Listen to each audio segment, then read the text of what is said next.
बॉलिवूडमध्ये affairs, breakup, लग्न आणि त्याच्या मागचं गुपित हे सगळं ऐकायला आणि समजायला नेहमीच रंजक असतं.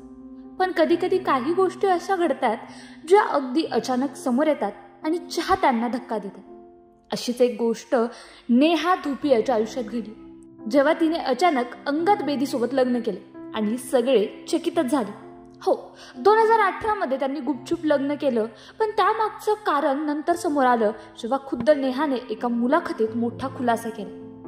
नेहाने सांगितलं की ती लग्न आधीच प्रेग्नेंट होती आणि हे सत्य तिच्या सर्वात जवळच्या मैत्रिणीपैकी एक असलेल्या सोहा अली खानलाही अचानक समजलं.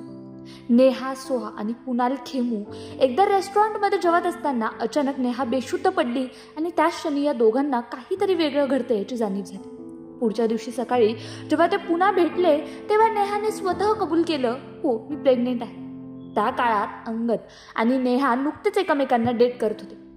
नातं नवीन होतं, यामुळे ही गोष्ट पालकांपेक्षा अधिक मित्रांसोबत शेअर करणं त्यांना सोपं वाटलं. नेहा म्हणाली, कधी कधी असं विचारलं जातं की हे सगळं घडलं म्हणून तुम्ही एकत्र आहात का, की खरंच प्रेम आहे? आणि यावर नेहाचं उत्तर स्पष्ट होतं, हो आम्ही एकामेकावर प्रेम करतो आणि एकत्र राहण्यात खुश आहोत. मे 2018 मध्ये लग्न झालं आणि काही महिन्यांनी नोव्हेंबरमध्ये त्यांच्या आयुष्यात आली एक गोंडस परी, मेहर. आता त्यांचं कुटुंब पूर्ण झालं आहे, कारण आता त्यांना एक गोंडस मुलगाही आहे. त्याचं नाव आहे गुरी.